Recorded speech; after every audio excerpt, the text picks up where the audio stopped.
Okay, everybody, this is my spoiler review of the Rehearsal Season 2, Episode 2, Star Potential. So, we're jumped right into the concept of this episode that Nathan is having the co pilots judge singers who can only sing public domain songs they have chosen to save money. So, that's why we're only seeing the Star Spangled Banner and Amazing Grace, which was so funny that he even mentions that right at the top and you're trying to figure out what is going on right now. And the standard rating is star potential. That if they have star potential, they should let the singer go on. If they don't, they need to reject them. So Nathan then reveals to us that when he was 23, he got his first television job, and it was as a junior producer for Canadian Idol. He was someone whose job was to vet out the singers before they get to the main judges, like the one that sits in that room and is the first person you have to kind of clear through. The slideshow of Nathan during this had me dying, especially when he was saying how he was dreading doing his job every day from his different hotel rooms in Canada. So good. But it's revealed why he's doing this, and he's connecting it to the same feeling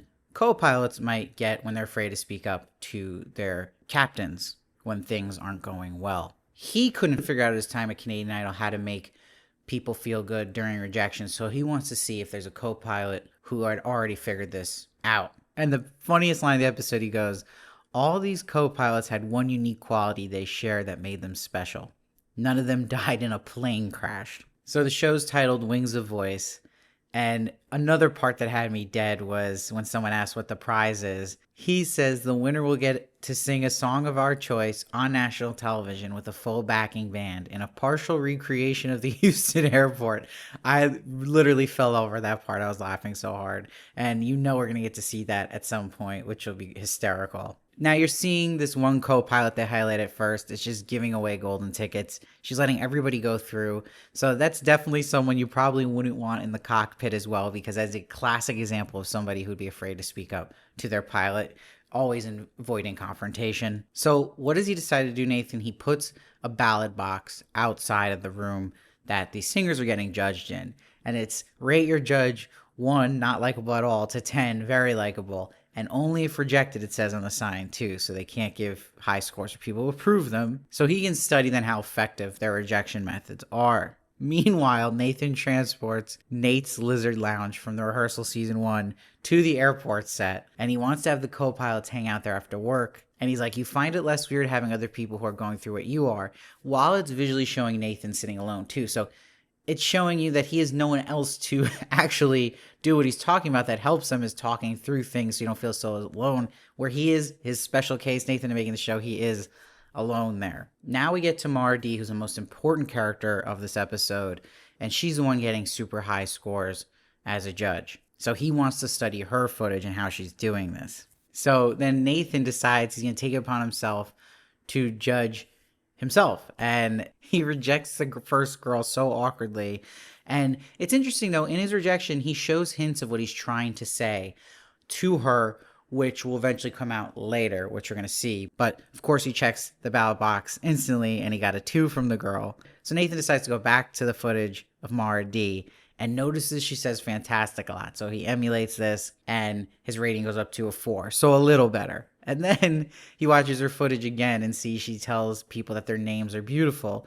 So he goes in and tries it, and he says to a guy who's named Danny that his name is beautiful. That was so funny. Even the guy Danny was laughing. But Nathan's still getting low ratings, and he doesn't understand why. So he wants a contestant who gave him a low rating to come back and give him feedback.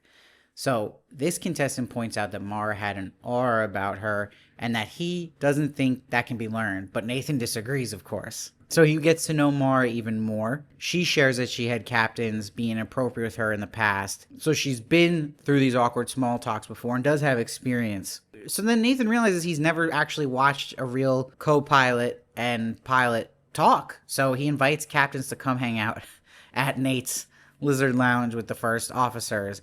And I love they open with that insanely awkward small talk between a pilot and a co-pilot. So then we meet Captain Jeff, and he talks about walking on eggshells when he has a female co-captain. He's been banned from every dating app. So it's the perfect person to put with Mara D to see how she'll handle some of his conversations in a simulated cockpit scenario. So of course Jeff quickly gets into her dating life, and he can't even fathom how she's not dating anyone this long, so it's very inappropriate conversation to have in this setting.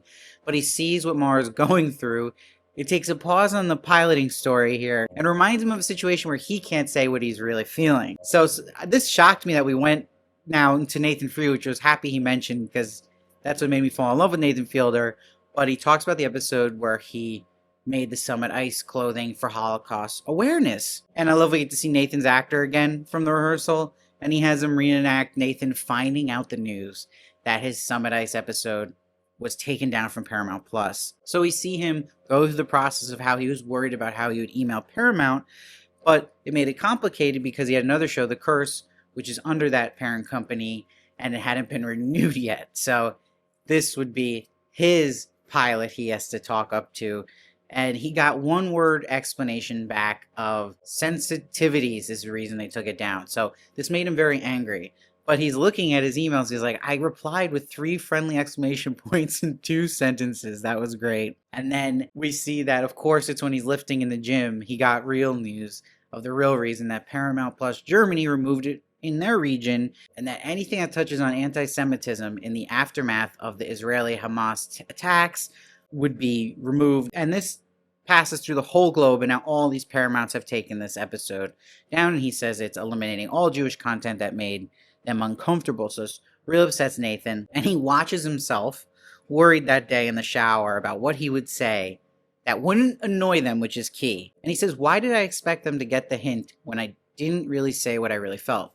Now we're getting more and more into what the show's trying to say here. So Nathan reveals he cut off communication with Paramount after that, didn't say what he really felt, and he's comparing it to Mara D, who keeps engaging with Jeff even if she's uncomfortable. And then eventually when she shuts him down, there's no tension at the end. So he thinks he can maybe rehearse this with Paramount Plus Germany and kind of go with this angle. And he guesses what the offices will look like, and he literally makes it a war room, and he is the boss dressed as a Nazi. So I was just crying laughing at that point. And Nathan's starting to say his truth. He's like, people might get wrong idea of what you stand for, and that he brings up the importance of keeping art alive and the importance of Jewish art, not shutting it down. But then he realizes that he didn't let the actor speak freely enough, so he lets them speak freely, and the actor of the CEO is saying this is not sincere, it's a man with a grudge, he's trying to smear us instead of understand us. So what you're seeing in this whole episode is Nathan is learning that this whole rehearsing thing and performing is not the way to go, and he's trying to emulate Mara D, but he isn't Mara D. He says, I've always felt sincerity is overrated, it just ends up punishing those who can't perform it as well as others. While he's showing Mara D, he says some people are born great performers, which is her. They have the talent to effortlessly convince others they are more than just a number, but for the rest of us, no matter how sincere we are inside, it will always be a struggle. Now, this whole scene here is the answer to the episode when he judges another person in Sophia. Nathan actually takes the mask off and gives a genuine answer because he's letting himself be himself. He's not trying to perform here. He tells the girl why she will still succeed even while rejecting her, what he really thinks. So she gives him a 6 or a 9, but I'm going to go with the latter, that it is a 9. And it did make me cry and tear up what he says to her. I thought that was beautiful, but it was beautiful seeing Nathan show his genuine self. So what the episode is all about is it's not only about where he's getting at that these co-pilots he's going to have to train to actually speak up by not even performing and emulating a Mara D or trying some program. It's more of actually learning to just speak your mind and be you. So that is what Nathan's learning, because he's always trying to perfect and have a system for everything and rehearse. So not only is he going to apply that, I believe, to the co-pilots, but he's going to have to apply that to himself in life, and that he's comparing it to the situation he had with Paramount, that he shouldn't have just been worried about consequences and worried about how he's coming off. Then the other angle of being like Mardy and trying to be and perform as a sincere person, it's not the thing you want to do. You don't want to try to be somebody else and try to put on some kind of what are the right things I should say. It's more of just saying what you actually are, and that Nathan has such an insecurity about himself. And you saw that in the first girl he judged, where he was getting at that he was going to say the thing he eventually is able to say to another girl at the end of the episode about there's a lot of people that go through this, doesn't mean you're not talented. It's there, but he's so afraid of saying the wrong thing and hurting this person. So I think what Nathan's getting at here eventually is just like, as simple as it is to be yourself and believe in yourself and like let your truth come out, because we overthink it so much, and that if you're not someone like Mardy who has that talent to just kind of perform sincerity and go through with it, that you're going to be screwed if you're overthinking all this. And even if you do the other angle of trying to perform it, if it's not in your natural gifted ability, just be you and say you, and it actually works out in the end. So I think it's really, really amazing how this is a great way. He's studying and staying on how people communicate, like co-pilots with pilots and people who communicate with people above them, but also how he's looking at himself too. I think he blended that perfectly. And the season's still blowing me away, and it still had a lot of funny moments in it in this episode. So overall, I'm giving this one a 10 again. I just don't have any notes against anything in it. I just think he's knocking us out of the park. I think it's 10 times better than season 1. I think season 2, the idea to go with one story throughout about the airlines is works so well, and it makes me excited because then maybe he can do each season like this with a different kind of one storyline, like kind of like White Lotus does. I think that would be really cool. And I think it's Nathan's best stuff, honestly, now to date. He's just evolved as a writer, and everything's just still making you laugh and really hit with a powerful message and make you think. But it also makes me think, too, I was just actually looking up, it's so random that I bring up a Dave Matthews song, but the song's So Much to Say. The lyrics are kind of about this, what this show is saying, that, like, what Dave Matthews talked about in that song is that when you're a baby, you can't get out what you want to say, so you cry. It's your only way of showing pain. You're trying to say things, but no one understands you because you're a baby.